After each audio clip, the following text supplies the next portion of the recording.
Hey everybody, so I'm finally getting around to doing my recommendations, my breakdown of the War Scourge team. So we have our three options. We're going to get into that, talk about their weaknesses, their strengths, talk about what I suggest players do, and then what I'm actually doing, which is very different. It always is, but just want to give you guys that look. So let's get into it. And of course, we got to start out with the options.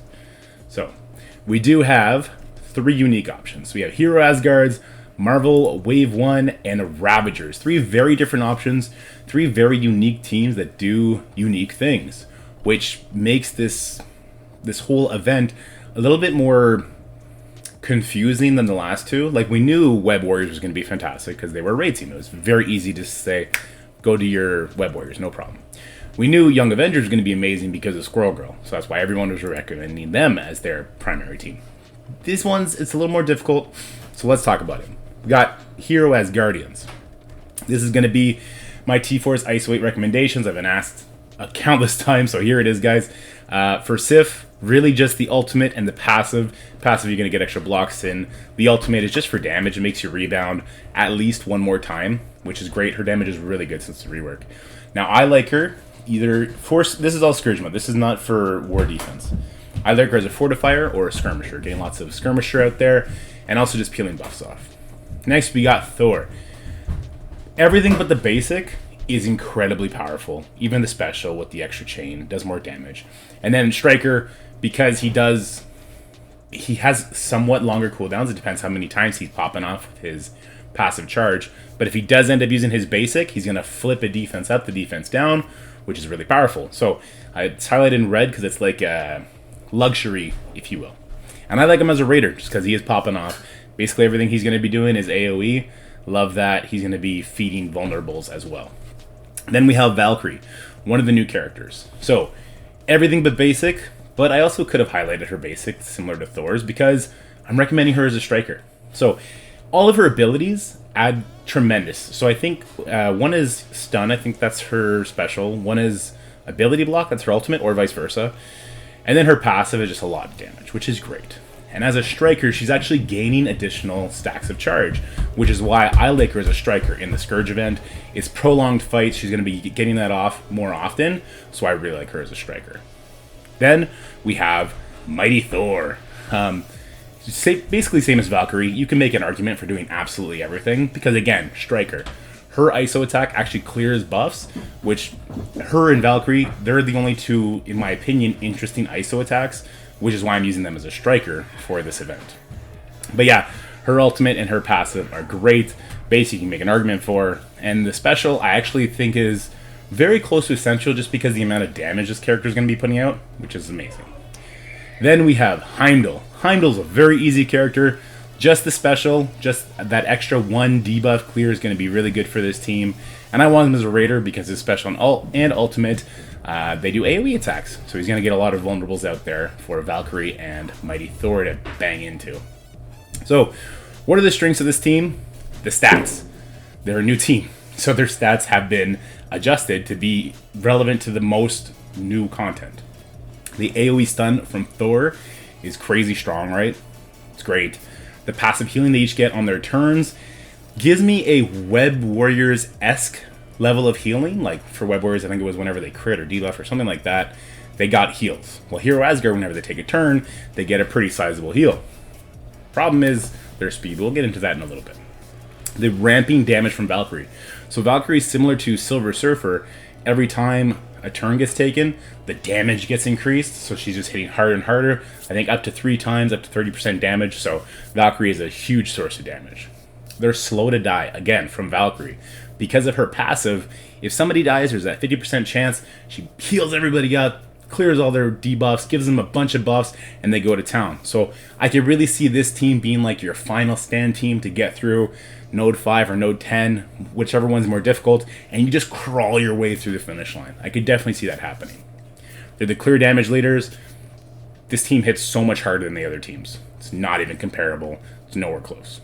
And they're chargeable. Now, I don't mean chargeable in the sense that Thor gets charged, Valkyrie gets charged, Mighty Thor gets charged. I mean chargeable in the sense that we've had heroes in nodes 1 and 2 before. Well, if we have heroes in nodes 1 and 2 for this War Scourge, then we're going to be able to get Thor's ultimate ready for turn 1. We're going to be able to get him semi-charged. So he might end with 4 out of his 5 charges, so when he goes into node 5, he's just bang, laying the hammer down. We're going to be able to charge Heimdall special, so we have a clear right away. So that's been a constant thing we've done in both previous Scourge events, is we've prepped our characters to have all their abilities up when they hit these harder nodes, right? We did with Squirrel Girl in the last one, make sure she could ult turn 1. So that is a very big strength for them as well. They do have some weaknesses, though. So they're super slow. The Asgardian team is a very, very slow team. I'd be worried on higher difficulties they might just start getting popped off before you can really, gain your balance. But they also still have those stats, so they'll take hits better. Sif does not do her taunt outside of war when people drop below that certain threshold, so keep that in mind. They don't spawn with D-Up. Again, that's a war defensive thing from Heimdall's passive. They just don't get that. So, again, vulnerable at the start, right? But once they get going, I think that momentum will carry them. And they're new characters. Now, this is an interesting one, because the Thunder of Blunder event where we all got 180 shards, and then if you've been keeping up with the monthly event, and unfortunately if you bought for the Space Viking event, you're going to have a 5 Yellow Star Mighty Thor. There's the campaign event for Valkyrie, where a lot of people, they use extra cores, especially again with this new milestone that we have for spending extra cores, is going to end up with a 5-star Valkyrie. At 5 yellow, 5 red across the board, Asgardians will blow the other 2 teams out of the water. But you might have got unlucky, like some people did, when you're opening for these new characters, and I don't think you're going to be able to rely on that Red Star direct promos, because for the last event, A-Force was not put in there in time. I mean, Spider-Woman still hasn't even made it to that store yet. So, food for thought. If you have them at good star levels, they're probably going to be your go-to. Then we have the Wave 1 Avengers. There's so much unknown about the Wave 1 Avengers right now. But Hulk, we don't know what his ability reworks are going to be, so I have no idea what to recommend. Same with the healer. That's just kind of carried over from when we had the full Wave 1 team that was on board defense. Bouncing back and forth between him and Captain America was great. I don't think that'll be the case, though. I don't think you're going to want healer on Hulk going forward, though. I don't know what his kit's going to be. Then we have Hawkeye. Hawkeye, really like that special. Clear more debuffs. I really like that passive. Makes it so that he's never going to get resisted. There's so much focus in his kit. He's equivalent to Agatha with that special T-Ford. I like him as a skirmisher, not because he needs the focus, but just to get more vulnerables out there. I don't think his striker attack is worth it. I think his counterpart over there, Black Widow, who we'll talk about in a second, makes better use of it. Iron Man, same thing as Hulk. I don't know what his T4s are going to be, so I don't know what to recommend for that. Raider, again, was just from Power Arm. There's so much we don't know about those 2 characters that might just completely flip this team on its head. But there is a little bit that we do know about. Black Widow, really like that special. It's going to cleanse an extra debuff from Wave 1, I believe. And the passive is 5% speed. So, I mean, it's a little thing, but it's a thing that's enough to want that T4 if you're going to use this team. And I like her as a striker because she peels off buffs with it, right? So whenever Hawkeye attacks, she'll come in, bang. Whenever she does her striker attack, because Hawkeye comes in and puts an assist on, bang, pulls it off, which is great. And for Captain America, it's not that we don't know, it's that nothing is worthwhile for him. It's just not. And again, healer for his interaction with Hulk, though that might change after the Hulk reworks. So what do we know about this team? They're the fastest team that we have, option-wise, because of the Black Widow. Her gaming speed up is incredibly strong. She might find herself as a plug-and-play. Who knows? We'll talk about hybrids a little bit later. But they're the clear victors in the speed game. Control. Hawkeye with his blinds, with his turn meter rewind is great. The 2 tanks taunting back and forth, they can really control what the enemy is allowed to hit a lot better. And the stun from Black Widow again, so great value there. Reworked high-value characters. Now this is the most interesting reason to kind of invest in these guys, because we know Hulk, we're going to be bringing him to Gear Tier 17 for Apocalypse. We know Iron Man, he's going to be on the tech team. Raid is the most rewarding game mode in the game, so you're not going to be upset that you invested in Iron Man. You're just not.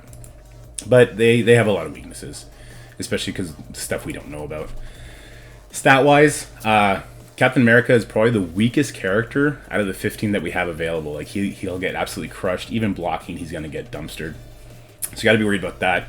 We don't know the stat changes on Iron Man and Hulk. Again, like they could get the Scarlet Witch treatment, not the Gamora treatment. So who knows? It's too much unknown for me for this team. And no D up on spawn, similar to the Asgardian team, though. With the speed up, they can get it up pretty quickly with Captain America. So there's that.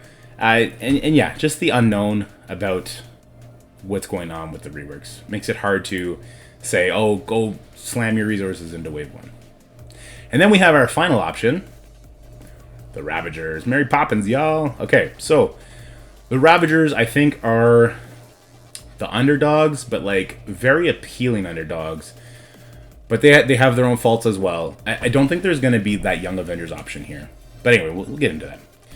So for Ravager Boomer, you definitely want that basic 100% slow. The special, I believe, increases the turn meter rewind, which is great. And the ultimate, I believe, increases non-minion assists, or sorry, non-Ravager assists by 5%. I don't think you need that. I don't think he's going to find himself onto a hybrid team, though I could be wrong. We'll have recommendations for all the contingencies. Want him as a skirmisher for sure. Him giving out vulnerables all the time for our 3 strikers that we have, as you see, to do their thing is going to be great. Then we have Star-Lord T'Challa. Basic is definitely a luxury you can throw on. It's a lot of damage. He's a big damage character. The special and the ultimate, absolute must. Super impactful to his kit. You got to have those. And the passive is just for war, so you can go ahead and ignore that. And you want him as a striker. If you have a weaker T'Challa, then I see the argument for skirmisher. But then now that he's farmable, and we have like 2 months notice, you should be farming him as much as you can. And the second you get to like 5 red, 5 yellow, he is the go-to on striker. Then we have Yondu. Yondu's got a special place in my heart. I have everything T4'd on him. I have him at 7 red. But the special is really the most important one because it guarantees you get the 2 types of summons. And those are a Stitcher and a Boomer. So more turn meter rewind, more percentile damage, more healing, more permanent death. Very impactful. So you definitely want that special. I like him as a striker. Again, though, I can see the argument for skirmisher if you have him a little bit weaker. So that his passive is really stealing all those buffs. But yeah, I like him as a striker personally. Then we have Bruiser, and I should have included like all the ISOs for him because it's really hard to tell what's going to be going on with him. But he does need all 3. They're very impactful. I believe one is like an extra turn of defense up on the passive. The basic puts like an extra debuff out on tanks. The special, it increases his heal, and he's going to be taking a lot of beating here. This is why I kind of like him as a fortifier for that barrier and for like minor defense up, though with his very low cooldown special, he should have defense up all the time. So I can see the argument for healer. I can see an argument for skirmisher to have more vulnerables because it's not a 100% chance for Boomer. I just don't see the argument for striker with him. I think everyone else kind of does a little bit more damage and a little bit more effect, especially the Yondu dispelling and the Stitcher giving heal block. So I just don't see him as a striker, but like fortifier, healer, skirmisher, I can see all that for sure. Definitely not Raider though. And then we have Stitcher. So I really like the basic, the extra piercing damage. I really like the special, increases that percentile damage and the heal that goes out. And the passive on him is an extra turn of the regions, which is actually really good because he does have a big health pool, and that because it's like a campaign or raid style fight where we gotta go for a long time, that second turn of regions could be very impactful. The only thing I worry about is a character that can maybe flip it, which is why I don't recommend it, though I'm gonna have enough T4s to put it on just in case, because that does act as a liability for characters like Dagger when they go up against a character like Shang-Chi. So I want to see the node before I put that passive on, but I think it could be good. I really like him as a striker.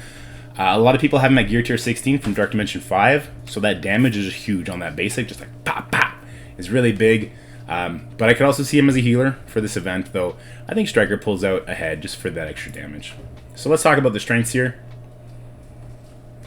So they spawn with D-Up. They're the only team that spawns with D-Up because of Bruiser. I did not have my Bruiser built up until a couple days ago, once I learned this knowledge.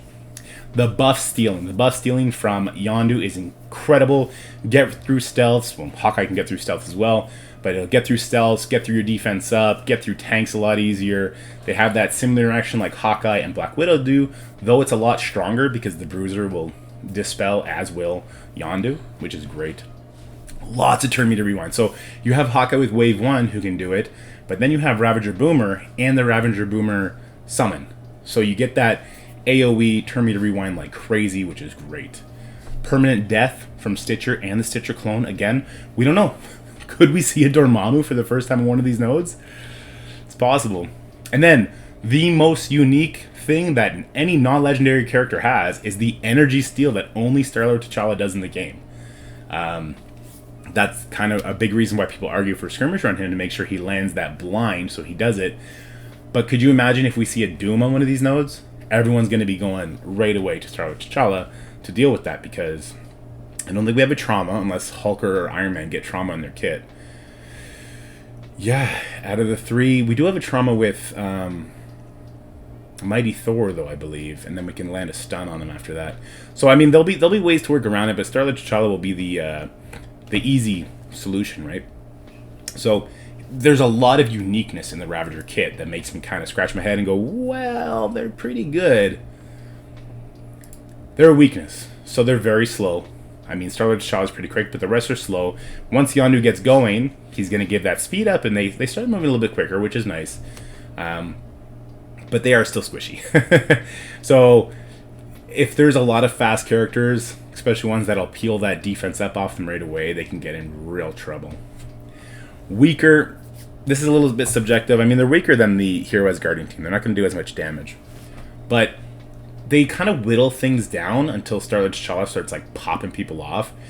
And because they're not in war, and they don't have that 100% chance with Ravager Boomer to do the assist and the striker attacks, they lose a lot of their damage, like a lot. So I'd be concerned with their damage in a extended fight, though they do have the best sustain. And they're a minion-based team, so we did get a Zemo on Node 5. Could you imagine if we got another Zemo on Node 5 or Node 10, or a Deathpool who really wrecks minions? That could be bad, right? That could be really bad. Even if there was like a really strong Jubilee who's just ripping into minions, getting speed, that could be bad as well. So that's their weaknesses. And those are our three teams. So what are the actual recommendations I give? Pretty conservative recommendations here. Be patient, farm your gear, do not use teal gear, and hoard your T4. So when I say be patient, we still have a full patch before this comes out, right? Next patch is where we're going to get Abomination and Amadeus Cho. And then after that, we're going to have the War Scourge. So you have a lot of time. You don't need to freak out. You don't need to panic build your wave 1 right now. You can be patient, hoard your stuff, prepare for it, and sit and wait. Because, you know, there's a lot of psychopaths in the community, like me and Reminex, and we're going to be doing a lot of crazy things with our roster that can kind of guide the way. So be patient. We'll get those out as soon as we can, and you'll have, you know, more information to make better, educated decisions. But farm your gear. Your SPC's Catalyst, I don't know about you guys, for orange gear, I am flat broke on everything right now. So I gotta farm that up and farm it up quick. Do not use your teal gear. I've had so many people messaging me, should I put my skill gear on Valkyrie? Should I put my mystic gear on Thor? Guys, stop. Just stop. Save your teal gear. There's no reason to panic build these characters right now. I understand that the Hero Asgardian team is fantastic in the game, but you do not need to put that gear on them just yet. Sit, wait, we'll see, because without a team like Young Avengers, I don't know if we're going to have to worry about doing that, like, difficulty 10 kind of content. We don't have that kind of a balancing / sustain act that Squirrel gave us. And if you remember in the Morgan Le Fay event, I think everyone, like, capped out at difficulty 8. So don't just say, I'm going to max out all these tunes right now. It's not worth it. Save your teal gear, wait and see. But hoard your T4s. If you want to start putting your T4s on your Hero Asgardians, totally get it. They're a great team. It's very obvious which ones are good. As far as Ravagers and Wave 1 go, I'd say hold on to those T4s for now, because those teams, well, not Wave 1, but Ravagers is a very expensive T4 team. So let's wait and see how valuable they are. So hold those T4s, though maybe start stockpiling them, because I think we're going to need more than one team. So level your Hero Asgardians, level Hulk and Iron Man, subscribe to Dorky Dad, and do not rely on the Red Star store. So level your Hero Asgardians to 85, 88, whatever you want to do. 90 if you're there, whatever. And the reason I say that is because they have intrinsic value in all the modes right now. They're a new team. They're not going to go away. So if you level them, maybe you don't end up putting gear on them, you're not going to regret it. They actually act as a very, very strong team in Cosmic Crucible. War offense, they're usable. Tower, they're going to be great. So I don't think you will regret at least leveling your hero Asgardians. Level Hulk and Iron Man, I think this one's a no-brainer. You have to level Hulk for Apocalypse. He's going to be part of the new best Apex war team. And for Iron Man, he's going to be part of the tech raid solution. The new raids around the corner. You can expect the tech characters, the hybrids that we use right now, to fall apart there. So having Iron Man leveled, ready to go, not a bad idea. Subscribe to Dorky Dad. He's really handsome. He makes great videos. I think you'll really enjoy his content. And do not rely on the Red Star store. So the Red Star store is so backlogged, so far behind. If you got bad Red Stars on the Hero Asgardians, you might need to look at other solutions. Sorry. And with that said, let me show you what I'm going to do. So this is now my roster. You see, I do have a lot of the characters with the tag highlighted. So my Thor, I'm leveling him up. I've already put some teal gear on him before the announcement about Apocalypse. So I probably am still going to finish this last piece, but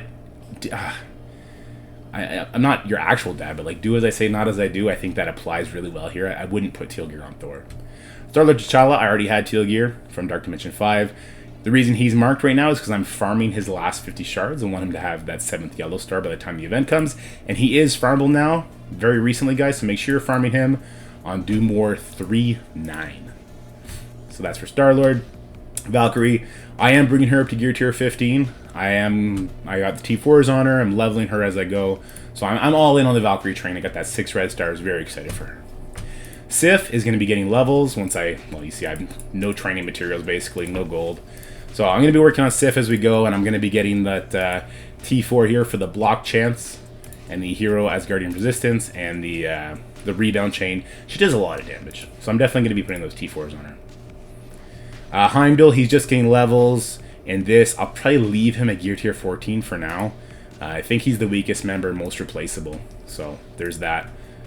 Oh. Random offer time. Okay. So that's that.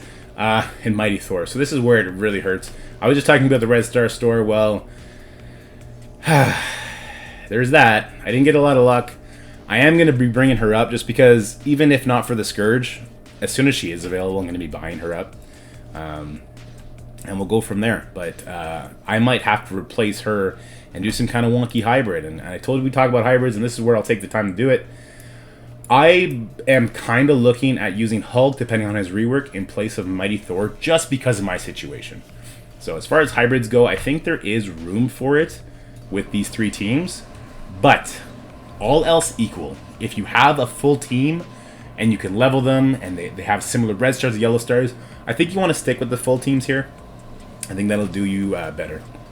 My Bruiser, he was level 1, yesterday? And now I've leveled him up. I've actually put some orange gear on him on accident, so I stopped doing that. I put him as a skirmisher, so I said I have a bunch of different opinions on that. I think I landed on skirmisher for myself. And now I'm going to hoard T4s, which I'm empty on. I'm going to sneeze really soon here. I'm just going to pause the video for a second and sneeze.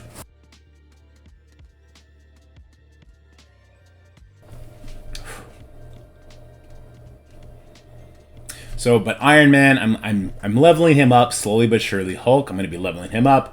She-Hulk and Vision for me right now, they're not going to be getting any love. They're just going to be sitting here in this favorited, waited till after the Scourge event starts, and then we'll go from there. Now, Vision, I might start leveling, given that the Power Armor team, or the Tech Raid team, is going to be coming out during the next batch.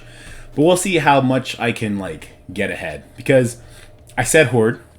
I think that's the smart thing to do. I'm going to be putting gear on still. I'm going to finish Valkyrie. I'm going to bring Mighty Thor up to gear tier 15. I'm not bringing Heimdall up. I already said that. But Hulk, I'll bring him up. I'm going to be doing some silly stuff like that you should avoid doing. So yeah, there's that. Anyway, guys, that's what I got for you today. I hope you enjoyed that. I hope you found it informative and maybe it put you at ease a little bit and maybe gave you some ideas so you can theory craft what you want to do for your War Scourge teams. Of course, we're going to go on that journey together. We're going to have a crazy guide like we did last time. I know you guys enjoyed that, so I'm excited to do that again. And that's it. So if you like this video, please like, share, and subscribe. Stay happy, healthy, and have fun. I'll see you guys in the next one. Peace.